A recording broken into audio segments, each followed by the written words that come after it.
Hello everyone, welcome back to my YouTube channel. My name is Arshita Birla. So if you are new to my YouTube channel, just go and subscribe to my YouTube channel and follow me on this. This is basically my Instagram ID.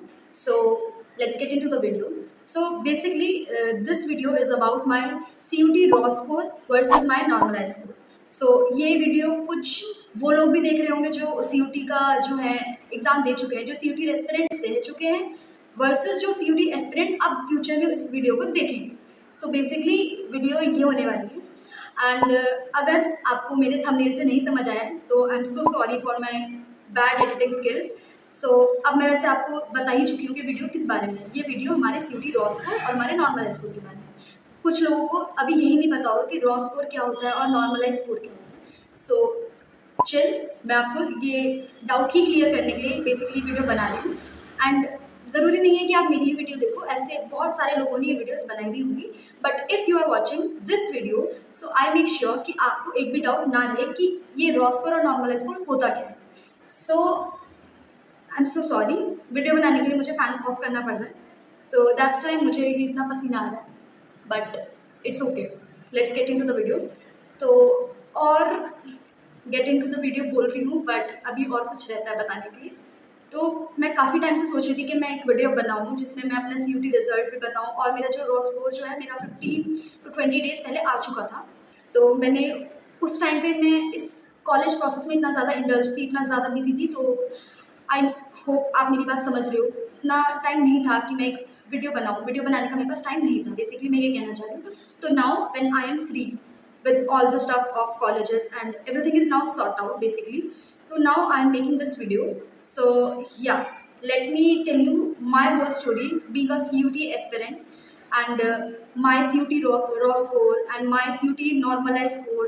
What was it? जो लोग कहते हैं कि normalisation में marks बढ़ जाते हैं, क्या ये सच है, क्या ऐसा कुछ होता है? तो ये जितने भी डाउट्स आप लोगों के दिमाग में हैं वो मैं आज क्लियर करूँगी। So now let's get into the video.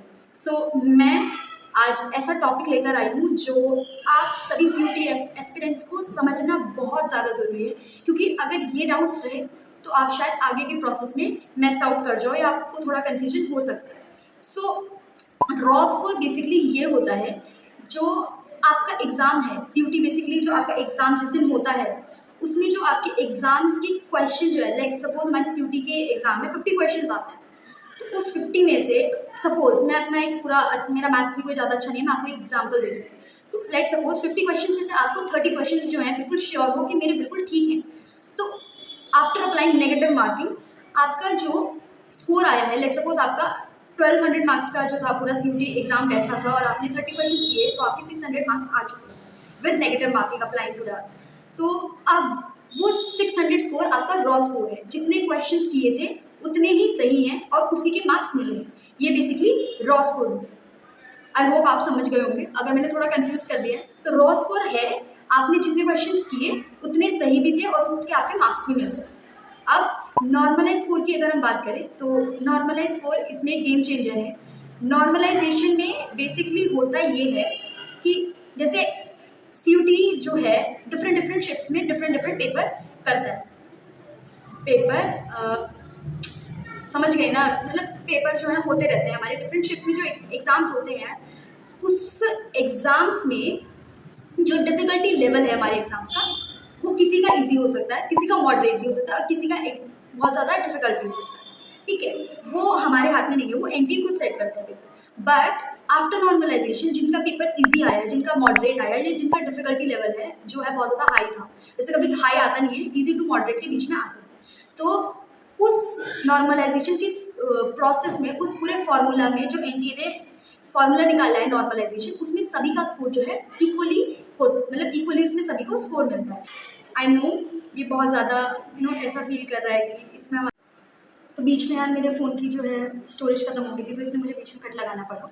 तो हम अभी नॉर्मलाइज स्कोर की बात कर रहे थे। तो आप किसी भी शिफ्ट में हो, चाहे आपका पेपर ईजी था, हार्ड था, ये इट डजेंट मैटर कि आपको कौन सी शिफ्ट में था, हार्ड था, ईजी था, बट नॉर्मलाइजेशन में सबका स्कोर इक्वल हो जाता है।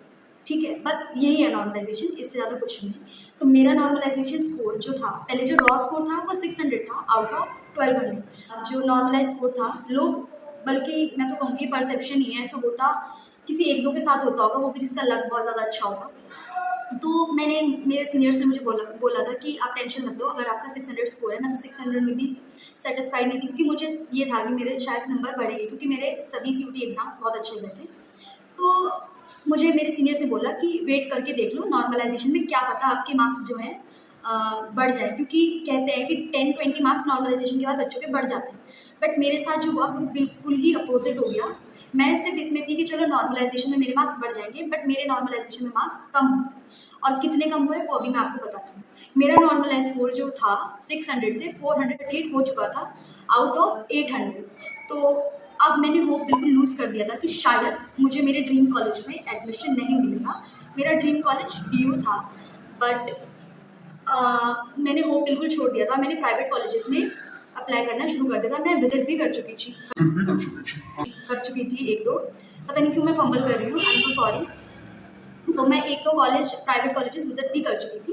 एंड या मैं एक सेपरेट वीडियो बनाना चाहती थी अपने सीयूटी रॉ स्कोर और इस पे ये जितने भी डाउट्स होते हैं, ताकि मेरे आने वाले जितने भी नो आप सभी गाइस लोग हो, आप सभी लोगों को आगे कन्फ्यूजन ना हो। अगर मैं कुछ भी आप लोगों की हेल्प कर सकती हूँ तो आई विल डेफिनेटली डू। आपको कुछ भी डाउट्स हो आप मुझे कमेंट्स में पूछ सकते हो, एंड मैं ज़रूर रिप्लाई करने की कोशिश करूँगी आप सभी लोगों की। And being a CUET aspirant, मैंने जितना कुछ सीखा है मैं ज़रूर चाहूँगी कि मैं आप लोगों की हेल्प करूँ। If you find this video a bit helpful then please like the video. And या तो नॉर्मलाइजेशन के बाद रियल गेम शुरू होता है। तो अब नॉर्मलाइजेशन के बाद आपका जो भी स्कोर है, अब इसी के बेस पे आपकी रैंक, इसी के बेस पे आपकी परसेंटाइल, और इसी स्कोर के बेस पे आपको जो कॉलेज है अपना ड्रीम कॉलेज में भी, और आपका जो भी कॉलेज होगा वो आपकी प्रेफरेंस लिस्ट के अकॉर्डिंग अलॉट होगा, जो भी आपने प्रेफरेंस लिस्ट बनाई होगी। इसलिए आपको प्रेफरेंस लिस्ट में भी जितने कोर्सेज आप ऐड कर सकते हो, जितने आप कॉलेजेस ऐड कर सकते हो, वो आप करो। उसकी कोई लिमिट नहीं है कि आप इतनी करोगे। मैंने पर्सनली जो प्रेफरेंस लिस्ट बनाई थी उसमें मैंने 65 कॉलेजेस प्लस कोर्सेज ऐड किए थे।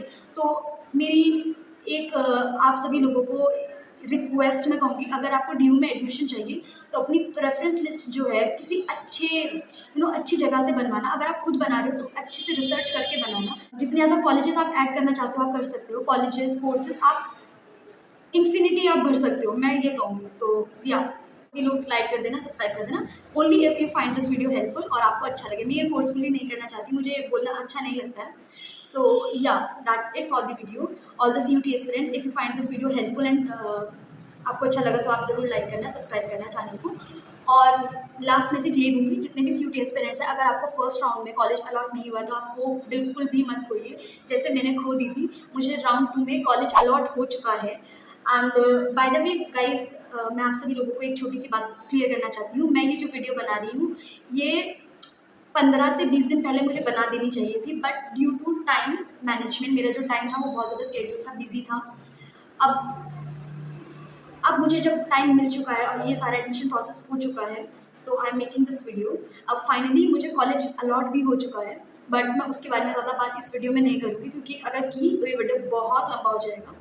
तो for that I will make a specific separate video. तो stay tune for that, for the content. Till then, bye bye.